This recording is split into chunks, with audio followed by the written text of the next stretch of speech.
Welcome to the Eclectic. Some cases do not resolve into answers, they accumulate detail instead, and in doing so, they leave behind something heavier than explanation.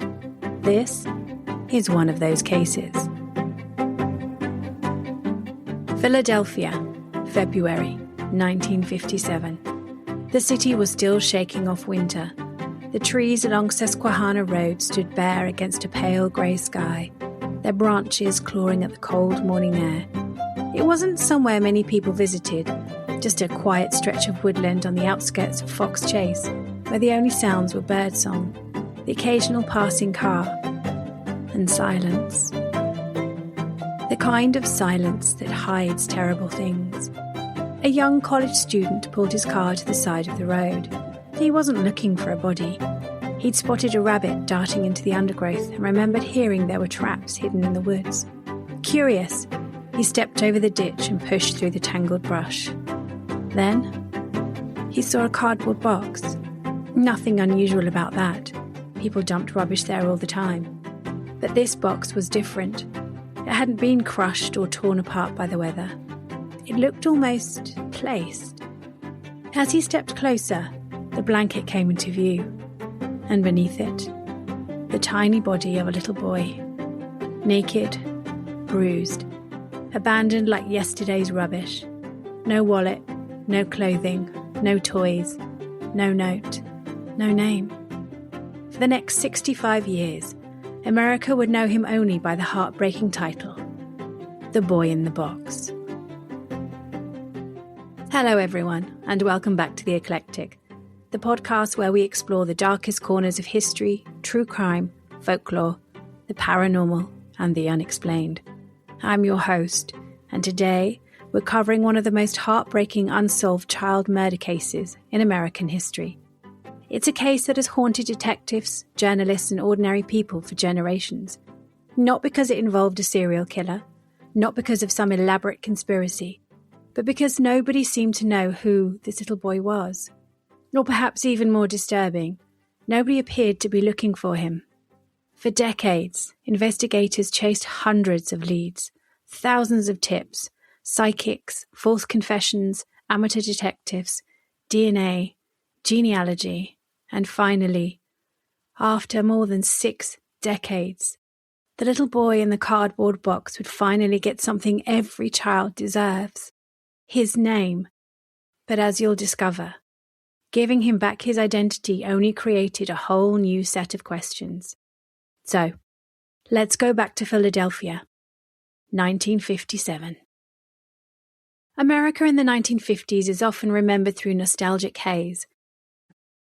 It's the decade of gleaming chrome diners, milk bars, drive-in cinemas, and white picket fences. Families gathered around black and white televisions in the evening, children played in the streets until dusk, and the country was riding a wave of post-war optimism. It was the era many people still think of as America's golden age. But nostalgia has a habit of smoothing away the rough edges. Beneath that polished image was another America. One where domestic violence was rarely discussed, where child abuse was often dismissed as a private family matter, where social services were fragmented and police departments worked largely in isolation from one another. Today, if a child disappears, photographs can circle the world in minutes. DNA can identify a victim decades after death. A national missing persons database allows investigators to compare reports across state lines almost instantly. None of that existed in 1957. There were no Amber Alerts, no CCTV cameras, no mobile phones recording every passing moment, no internet connecting police departments from one side of the country to the other. If a child disappeared in one city and was found hundreds of miles away, there was every chance those two events would never be connected. It was into that world that one little boy vanished. Fox Chase lay on the northeastern edge of Philadelphia. Even today it's quieter than much of the city, but in 1957 it felt almost rural. Open fields gave way to patches of woodland, with narrow roads winding between bare trees and scrubland. It wasn't the sort of place people visited unless they had a reason. Hunters came here. Trappers came here. Children occasionally wandered through during the warmer months, but in late February, the woods belonged almost entirely to winter. The branches stood stripped bare against a pale grey sky. The ground was carpeted with damp leaves left over from autumn. Every footstep seemed louder than it should. There was a stillness about the place that made even ordinary sounds carry through the trees. It was the kind of landscape that photographers sometimes describe as beautiful, until something changes the way you remember it forever. The first person to find the little boy has largely been forgotten by history. A local trapper, checking rabbit traps hidden among the undergrowth, noticed a cardboard box lying in the brush. Curious, he walked over, then looked inside. He realized immediately that he wasn't looking at abandoned rubbish. He was looking at the body of a child. For a few moments he simply stood there. Then, he walked away. That decision has puzzled people ever since. But years later, the trapper admitted the truth.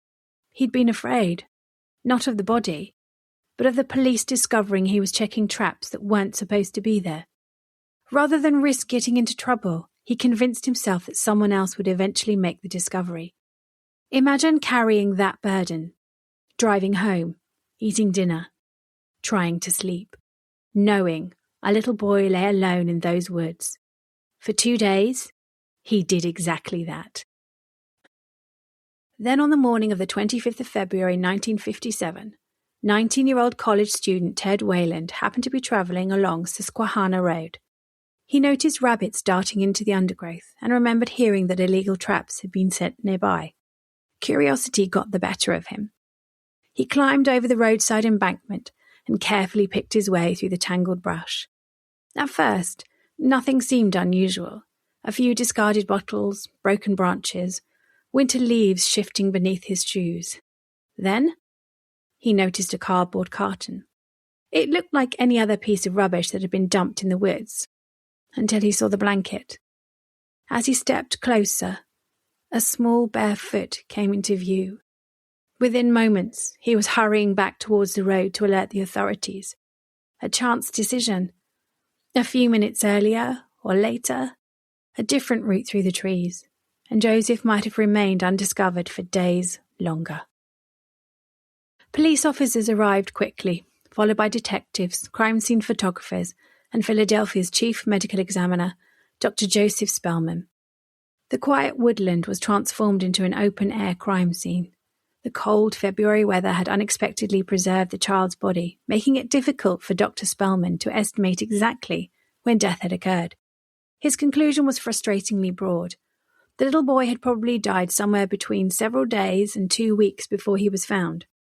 It wasn't much to work with, but in 1957, it was the best science could offer. The child appeared to be around 4 or 5 years old. He had fair skin and bright blue eyes. Blonde hair that had been crudely cut, with loose clippings still clinging to parts of his body. He was severely underweight. Bruises covered his small frame. Older scars hinted at injuries that had healed long before the fatal assault. The cause of death would later be determined as blunt force trauma to the head. Yet even in those few hours, one contradiction puzzled investigators. Someone had taken the time to wash him. His fingernails had been neatly trimmed. His body appeared to have been cleaned before being placed inside the cardboard box. It was a haunting contradiction that investigators would revisit again and again over the following decades. Whoever had shown this child such cruelty had also, in his final moments, treated him with a strange and unsettling tenderness. Was it guilt? An attempt to destroy evidence? Or the actions of someone who genuinely cared for him? The official cause of death was blunt force trauma, but that simple medical phrase barely hints at the suffering this little boy had endured. He hadn't simply died. Evidence suggested he had lived through prolonged neglect long before the fatal injuries, and perhaps the strangest detail of all, no one reported him missing. There were no frantic parents, no desperate relatives, no teachers asking questions. Nothing. It was as though he'd never existed. The detectives facing this case quickly realized something. Before they could find a killer, They first had to answer a much simpler question. Who was the little boy? Normally, identifying a murder victim is one of the first steps in any investigation. Neighbours recognise them. Family members report them missing. Friends notice they haven't come home. Someone somewhere asks questions. But not this time. This little boy had appeared from nowhere. It was almost as though he'd been erased before he had even died. The Philadelphia Police Department launched one of the largest identification campaigns the city had ever seen. His fingerprints were taken almost immediately. Investigators were optimistic. Surely there would be records somewhere. Perhaps he'd attended school. Perhaps he'd been admitted to hospital. Perhaps he'd crossed paths with juvenile authorities. There was nothing. No matches, no records. Nothing that could tell detectives who this child had been. Undeterred, police turned to the public. Thousands upon thousands of flyers were printed. The Philadelphia Inquirer alone distributed around 400,000 copies, bearing the little boy's face. It was an extraordinary gesture. The newspaper wasn't acting under instruction from the police. Editors believed the city needed to see the little boy's face. If someone recognized him, even from the smallest detail, the investigation could change overnight. It was journalism becoming part of the investigation itself. They weren't simply handed out in the streets. They were posted on telephone poles, pinned to shop windows, displayed in post offices, even slipped inside gas bills delivered to homes across Philadelphia.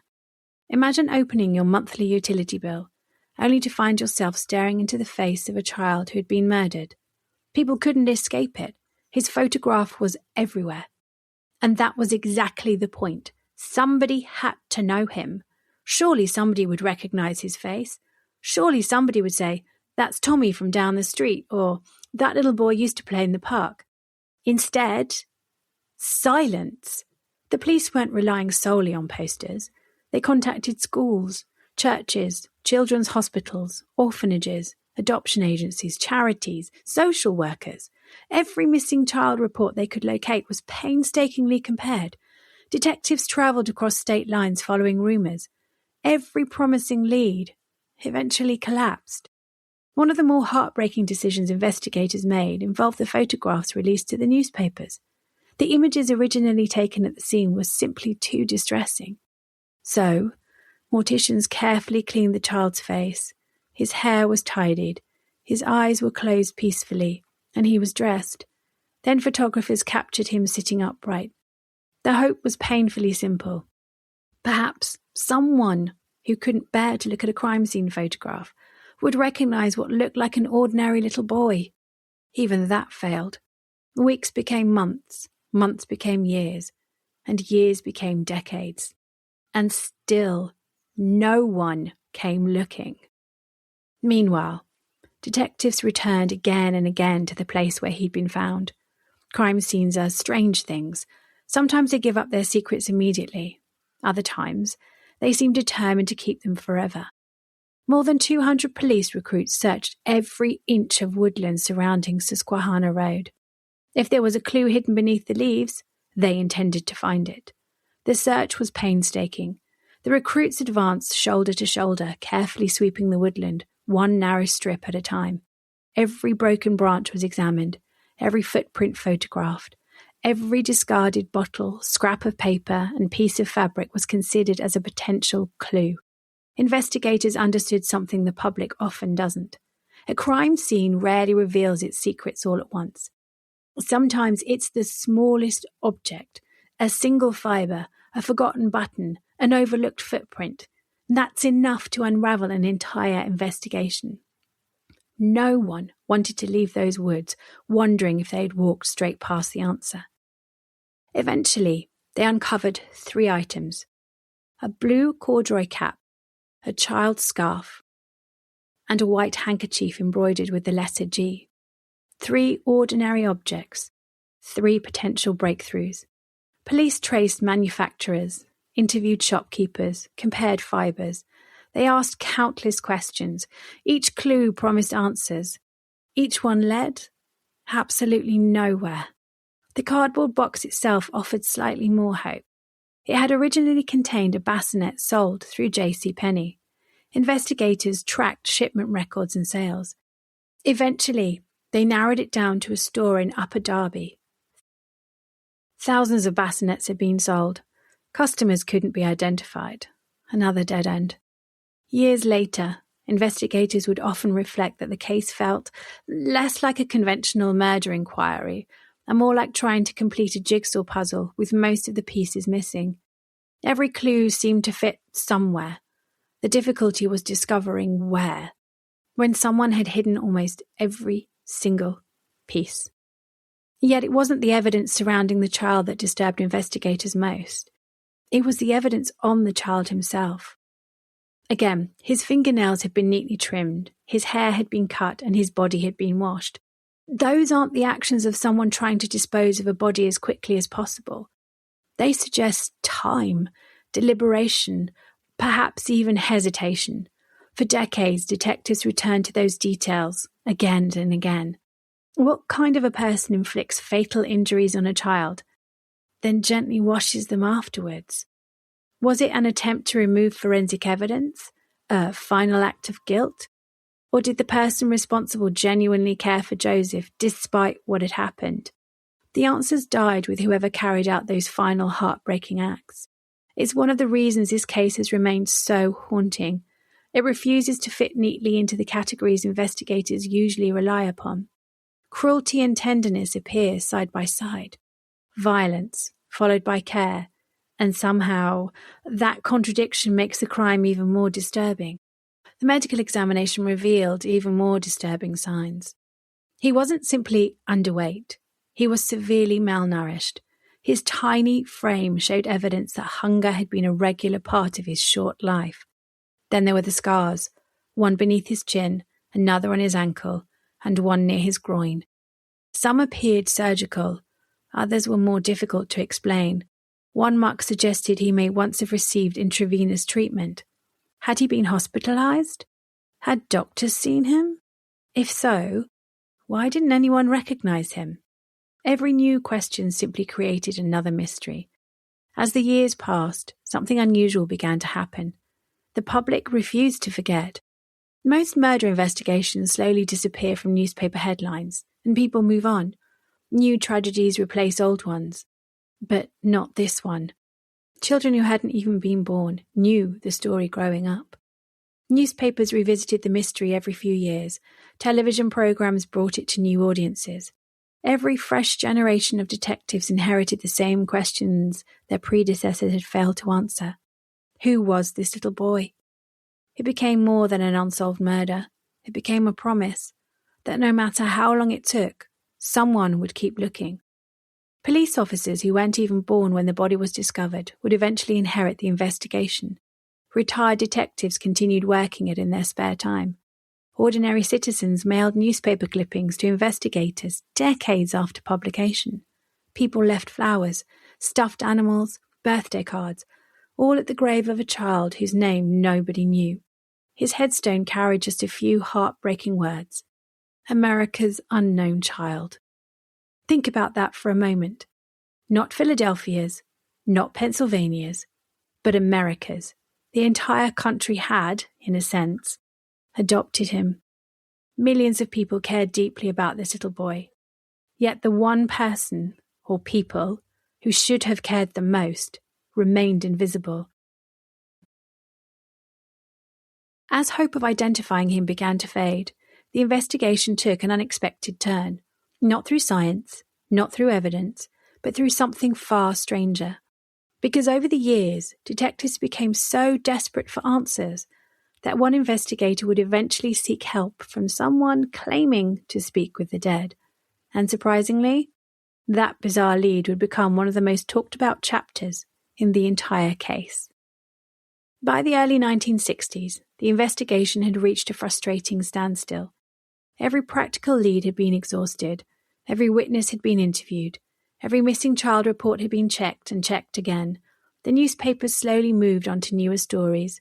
The public's attention drifted elsewhere. But not everyone was willing to let the little boy become another forgotten cold case. One man in particular simply refused to give up. His name was Remington Bristow. Bristow wasn't a homicide detective. He wasn't the lead investigator. In fact, when the little boy was found, he worked for the Philadelphia Medical Examiner's Office. Yet something about the case settled deep inside him. Most people who worked around death eventually learn to separate themselves emotionally from the tragedies they witness. They have to. It's the only way to keep going. But every so often, one case slips through that emotional armor. One victim stays with you long after the paperwork has been filed away. For Bristow, the little boy in the cardboard box became that victim. As years turned into decades, he became the investigation's unofficial guardian. He revisited old witness statements, tracked down people who had long since moved away, read every newspaper clipping he could find, followed rumours others dismissed, knocked on doors that hadn't been opened in years. Some detectives inherit cases. Bristow inherited a responsibility. He once said he simply couldn't bear the thought that a little boy could disappear from history without anyone knowing who he was. Years later, when the child's grave still carried only the words, America's Unknown Child, Bristow quietly arranged and paid for a proper headstone himself. He never sought recognition for it. He simply believed someone should remember the child, even if that someone was a stranger. Eventually, desperation led him somewhere unexpected. A psychic. Now, before we go any further, it's important to say that there is no credible scientific evidence that psychics solve criminal investigations. Police departments occasionally receive information from people claiming psychic abilities, but almost none of it produces verifiable results. Still, when you've spent years staring at the same dead ends, hope can arrive in strange forms. Whether Bristow truly believed the psychic, well, that is something we'll probably never know. Perhaps he was sceptical. Perhaps he simply felt he had exhausted every conventional avenue. When you've spent years looking into the darkness without finding answers, even the faintest glimmer of possibility can be difficult to ignore. The psychic Bristow consulted claimed she could help locate where the child had lived. According to Bristow, she described a foster home roughly 1.5 miles from where the body had been discovered. Intrigued, he visited. Years later, the property was holding an estate sale. As Bristow walked through the house, something immediately caught his attention. There was a bassinet, remarkably similar to the one whose cardboard box had contained the little boy's body. Then, he noticed blankets hanging outside that resembled the plaid blanket wrapped around the child. To Bristow, the similarities seemed too significant to ignore. He developed a theory. He believed the child may have lived in or around the foster home. Perhaps he had been the son of the owner's stepdaughter. Perhaps an unwanted pregnancy had been concealed. Perhaps, after tragedy had struck, someone disposed of the body rather than admit what had happened. It was certainly a compelling story. The trouble was evidence. When police investigated properly, every foster child connected to the home could be accounted for. Years later, investigators reopened the lead. They interviewed those involved once again, searched for inconsistencies, compared timelines. In the end, there simply wasn't enough evidence to connect the foster home to the murder. Reluctantly, the theory was closed. For many people, though, it was another heartbreaking reminder that coincidence can sometimes look remarkably like guilt. Then came perhaps the most controversial lead of all. In 2002, a woman came forward. Police identified her only as M, or Martha. She told detectives something almost impossible to hear. She claimed that as a child, she had witnessed her own mother purchase a young boy from his biological parents. According to Martha, the child was called Jonathan. She said he lived with the family for some time before suffering horrific abuse. One evening, while eating baked beans, the little boy vomited. Her mother allegedly flew into a rage. She beat him so severely that he died. Panicking, she supposedly wrapped the body, placed it inside a cardboard box, and abandoned it near Susquehanna Road. It was an astonishing claim. If Martha's account were true, detectives weren't looking at an accident. They were looking at years of abuse suffered by a frightened little boy, hidden from the outside world. It was almost unbearable to imagine. Even more astonishing, some details matched facts that had never been widely publicized. Detectives took the story seriously, very seriously. They searched the property, compared timelines, examined old records, and interviewed neighbours. For a moment, it genuinely appeared that after 45 years, the mystery might finally be solved. But cracks soon appeared. Neighbours insisted there had never been a little boy living there. No documents supported Martha's account. No physical evidence connected the family to the crime. Most significantly, Martha had a documented history of severe mental illness. That alone doesn't automatically make someone unreliable. People living with mental illness can absolutely provide truthful testimony, but investigators must corroborate extraordinary claims with independent evidence. In Martha's case, they couldn't. The story remained just that, a story. One filled with enough truth to intrigue detectives, but never enough proof to bring charges. To this day, opinions remain divided. Some believe Martha, believe she was recounting fragmented childhood memories. Others believe she unknowingly absorbed details from years of media coverage. We'll probably never know. As the decades rolled on, the case seemed to develop a life of its own. Every few years, someone claimed they'd solved it. A journalist uncovered a new witness. An amateur detective found another family. Someone else identified a suspicious neighbour. A former police officer remembered an overlooked clue. Each announcement generated headlines. Each promised answers. And almost every single one collapsed under scrutiny. That's one of the strange realities of famous cold cases. The longer they remain unsolved, the more theories begin competing with facts. Eventually, it becomes difficult to separate genuine evidence from wishful thinking. One theory came from renowned forensic artist Frank Bender, whose reconstructions had helped solve numerous unidentified person cases. Bender noticed something unusual. The little boy's haircut appeared hurried, uneven, almost as if someone had quickly removed longer hair. He also believed the eyebrows looked shaped in a way that struck him as unusual for a young boy. From those observations, Bender proposed a controversial possibility. Perhaps the child had been raised as a girl. It wasn't entirely without precedent. History contains documented cases where children were disguised or raised under false identities for a variety of tragic reasons. But in this investigation, there was no evidence beyond appearance. No clothing, no witness, no family testimony, only speculation. Still, the idea captured public imagination. Bender even released an illustration showing the child with longer hair, hoping someone might recognize the face from a different perspective. No one did. Meanwhile, the years kept passing. Children who had been born after the murder grew up, had families of their own, and eventually became grandparents. While the investigation seemed frozen in time, the world moved on. Men walked on the moon, the Berlin Wall rose and fell. Home computers appeared, then the internet, mobile phones, satellites, artificial intelligence. The world became smaller, faster, more connected than anyone in 1957 could ever have imagined.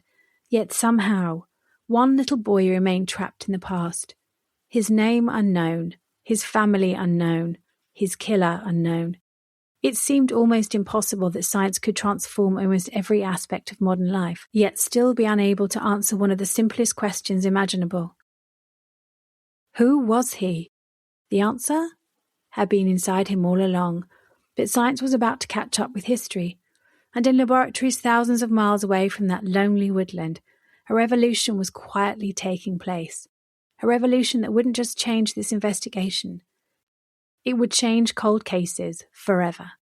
By the late 1990s, detectives had accepted a painful reality.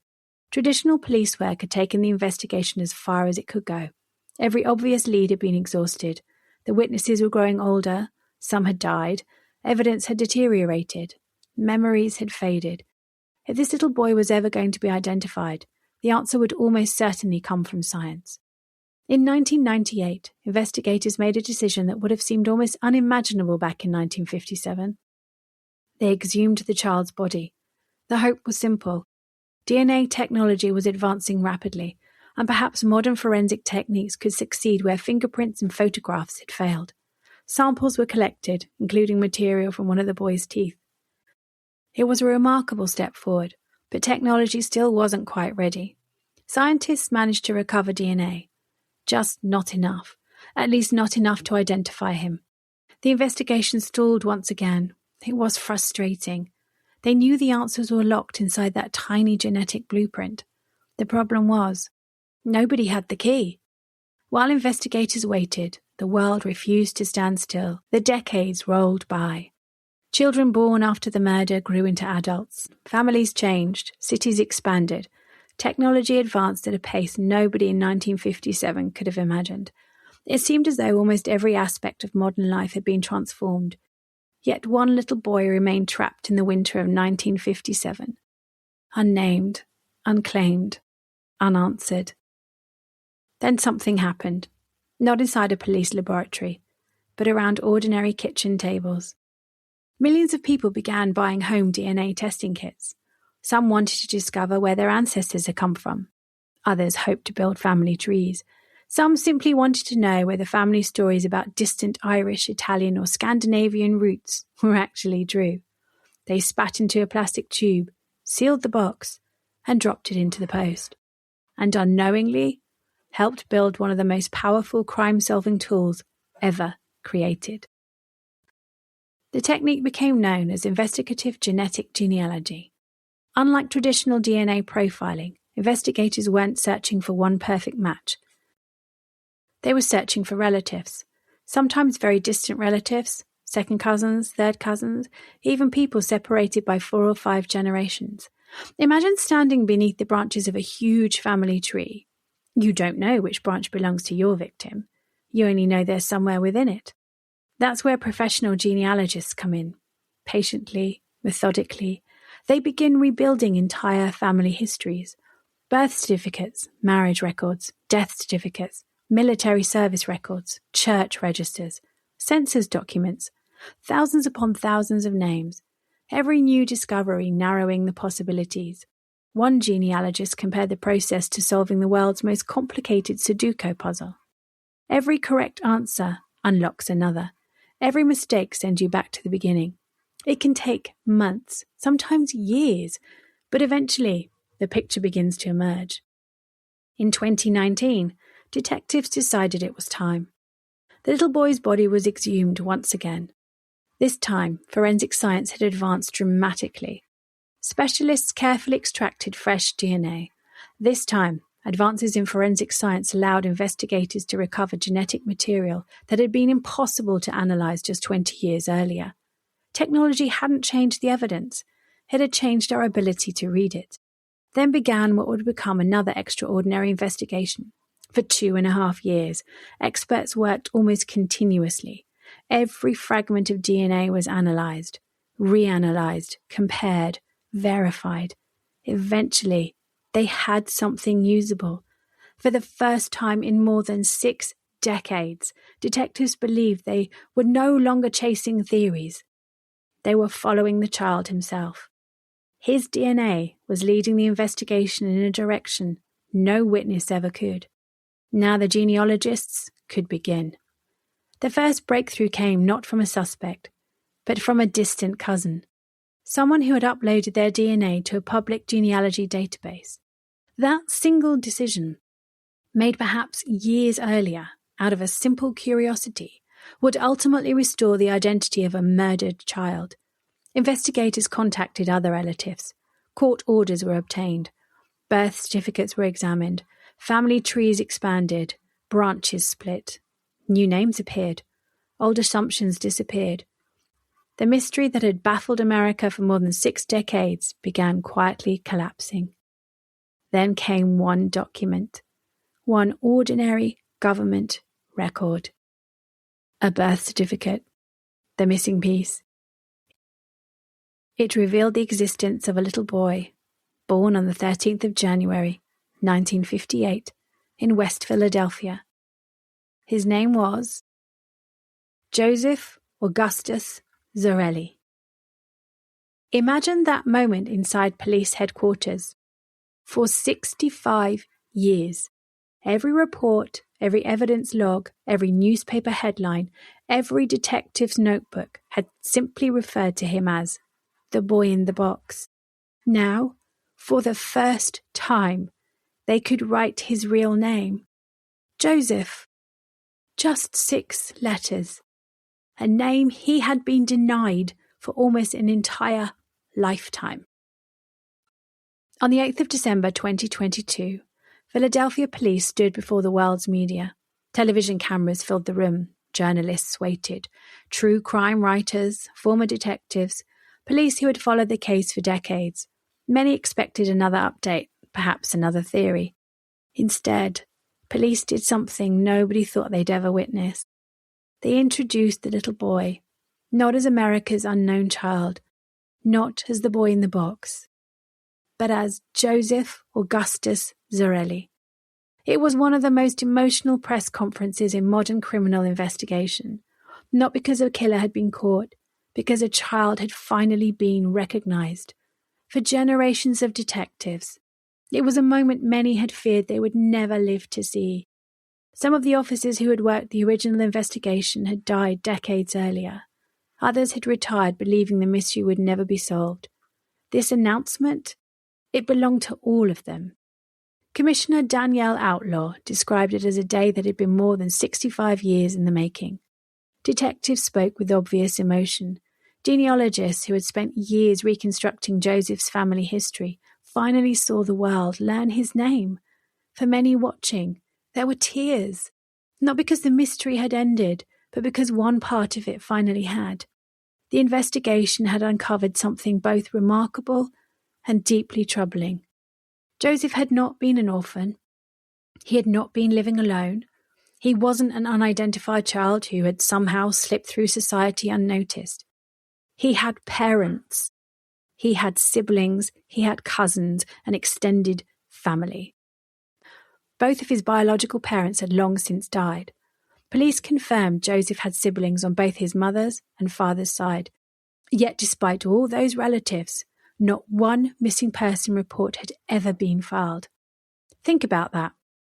Thousands of strangers mourned this little boy. People left flowers on his grave for decades. Children who had never met him celebrated his birthdays. Yet during the time he disappeared, no official search was ever launched by those who should have known him the best. That remains one of the most heartbreaking aspects of this entire case. Investigators deliberately chose not to publicly identify Joseph's surviving relatives, not because they lacked information, quite the opposite. They knew exactly who many of them were. But police made it clear they wanted to protect innocent family members while the homicide investigation remained active. And active? It still is. One mystery had finally been answered. The child had a name, a birthday, a family, a place he had once called home. History had finally given him back what had been stolen from him, his identity. But justice? Justice is something very different, because the question the world had been asking since February 1957 still remained. Who killed Joseph Augustus Zarelli? And why?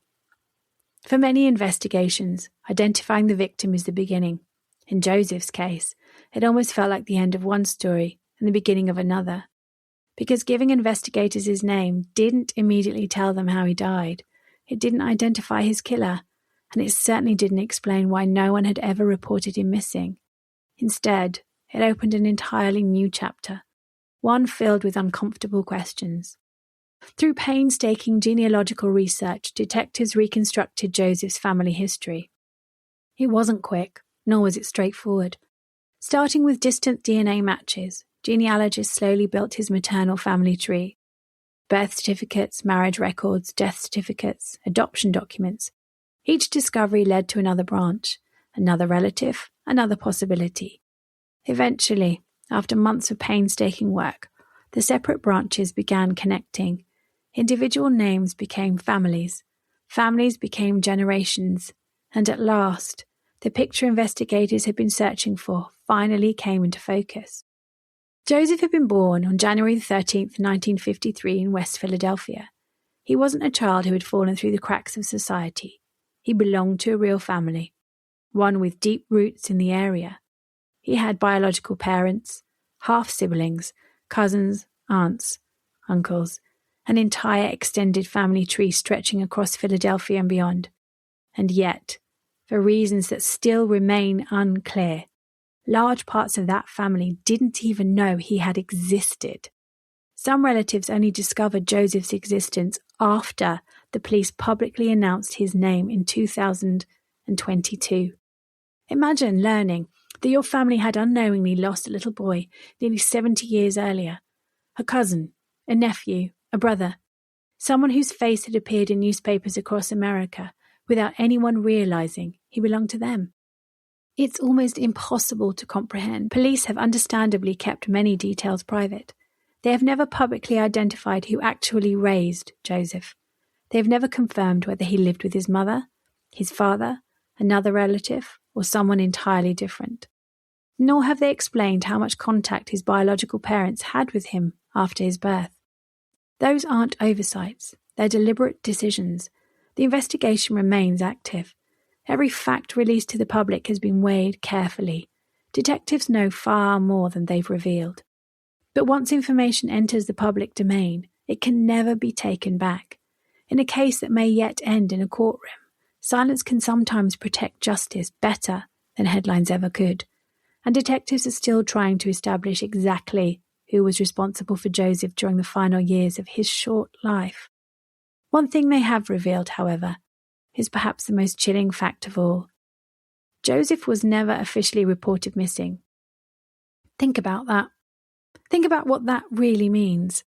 Full birthdays came and went, Christmases, ordinary afternoons, trips to the shops, school terms beginning and ending. At no point did anyone officially ask where Joseph was.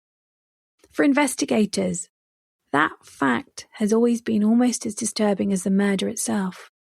He wasn't reported missing by a parent or any other family members, not by anyone. For 4 years he existed, and then he vanished, and nobody said a word. When Captain Jason Smith of the Philadelphia Police spoke after Joseph's identification, he made a simple but powerful observation. Joseph had lived long enough that somebody, somewhere, must have seen him. Someone must remember something. Perhaps they noticed bruises. Perhaps they wondered why they stopped seeing him. Perhaps they dismissed their concerns as none of their business. After all, this was the 1950s. People were often reluctant to interfere in what was considered private family life. Today, we'd recognise many of those warning signs as safeguarding concerns. Back then, many simply looked away. It's uncomfortable to think about, but history reminds us that child abuse often survives because ordinary people convince themselves that somebody else will step in. Someone else will ask questions. Someone else will make the difficult phone call. Sometimes, nobody does. And when the victim is a child, the consequences can last for generations. Detectives have also acknowledged something that inevitably fuels speculation. They've admitted they have suspicions. That's the exact word they've used. Suspicions. Not certainty. Not enough evidence for an arrest. Not enough for a prosecution. Just suspicions. Naturally, people want to know who those suspicions involve. Are investigators looking at family members? Someone outside the family? A caregiver? An acquaintance? Police aren't saying. And as frustrating as that may be for those following the case, it's the responsible decision. Naming someone publicly without sufficient evidence could destroy innocent lives. It could compromise any future prosecution, and it could ultimately prevent justice rather than achieve it. Sometimes, the most important information detectives possess is the information they refuse to share. There's another sobering reality investigators have had to accept. Time. Nearly 70 years have passed since Joseph died. Even if detectives identified the person responsible tomorrow, there's every chance that individual is no longer alive. That possibility hangs over the entire investigation. Justice delayed may ultimately become justice denied. Yet history has repeatedly shown that cold cases have a habit of surprising us. Evidence once thought useless suddenly becomes invaluable. A forgotten witness remembers one tiny detail. A new scientific technique unlocks what previous generations believed impossible. As long as the investigation remains open, hope remains open too. Detectives continue anyway, not because conviction is guaranteed, but because Joseph, he deserves the truth. The identification of Joseph also changed something much bigger than this single investigation. His case demonstrated just how powerful genetic genealogy had become. The same techniques used to identify him are now solving cold cases across America. Unknown victims have been given back their names. Families who've spent decades wondering what happened to loved ones have finally received answers. Murderers who believed they'd escaped justice have found detectives knocking on their doors 40 or 50 years later. Joseph didn't just receive his own identity back. In many ways, his case became proof that thousands of other forgotten victims might one day receive theirs too. Inspired by that success, Philadelphia authorities began applying the same techniques to other unidentified remains buried in the city's potter's field. If science could restore Joseph's identity, perhaps it could restore theirs as well. It was a reminder that even after decades, hope doesn't always disappear. Sometimes, it simply waits for technology to catch up. Think back to where we began, a cold February morning, a quiet stretch of woodland beside Susquehanna Road, a discarded cardboard box. For decades, that box became one of the most recognizable images in American true crime. People remembered the box. They remembered the blanket. They remembered the headlines. They remembered the mystery. But the child inside? He remained anonymous, until now. His name was Joseph Augustus Zarelli, a name never to be forgotten. He wasn't simply a mystery. He wasn't simply a case file. He was a 4-year-old little boy who should have grown up, who should have started school, made friends, celebrated birthdays, driven a car, fallen in love, grown old. Instead, his life ended before most children have even begun to understand the world around them. A name cannot undo that. It cannot erase what happened, and it cannot guarantee justice. But it can restore dignity. For 65 years, the world knew him only by the way he had died. Today, we remember him by his name, Joseph Augustus Zarelli. And perhaps that's where every victim deserves to begin. Not with the crime, but with who they were. Thank you for listening to The Eclectic. If this episode moved you, consider sharing it with someone who enjoys thoughtful, respectful true crime. The more people who hear Joseph's story, the greater the chance that someone, somewhere, might remember the missing piece investigators have been searching for all these years. If you've enjoyed today's episode, please follow the podcast, leave a review on your favourite platform, and join me next time as we step into another story where history, mystery, folklore, and the unexplained collide. Until next time, stay curious, but be careful of what you uncover. This has been The Eclectic. Stay curious, stay questioning, and as always, stay eclectic.